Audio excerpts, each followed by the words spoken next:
વારસિયા વિસ્તારમાં પાણીપુરી બનાવે છે તે વિસ્તારમાં ચેકિંગ કરવામાં આવી રહ્યું છે. પાણીપુરી બનાવનાર વ્યક્તિઓ જે છે લારી એ લોકો જે સાંજે લારી બહાર કાઢે છે એ લોકો ઘરમાં પાણીપુરી એનો મસાલો વગેરે બનાવતા હોય છે. એનું અત્યારે ચેકિંગ ચાલી રહ્યું છે.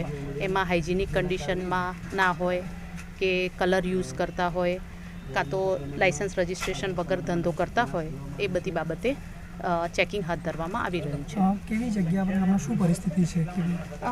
અત્યારે લોકો એટલી બધી હાઇજેનિક કન્ડિશનમાં ઘરમાં જ બનાવે છે. આ વિસ્તારમાં ઘરમાં પાણીપુરી બનાવવામાં આવે છે અને ઘરમાં એ લોકો જે પ્રમાણે એ મળે છે એમને સૂચનો આપીએ છીએ કે એ લોકો સ્વચ્છતા રાખે અને હંમેશા હાઇજેનિક વસ્તુઓ અને આ કોન્ટામિનેશન ના થાય પાણીપુરીના પાણીમાં એ રીતે પાણી બનાવી અને વેચે એના માટે ચેકિંગ કરવામાં એમાં કોઈ બાકી મળ્યું છે કોઈ વસ્તુ?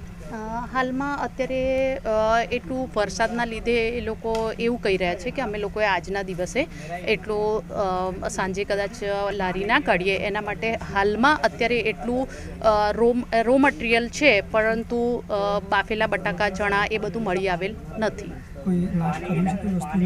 હાલમાં કામગીરી ચાલુ છે.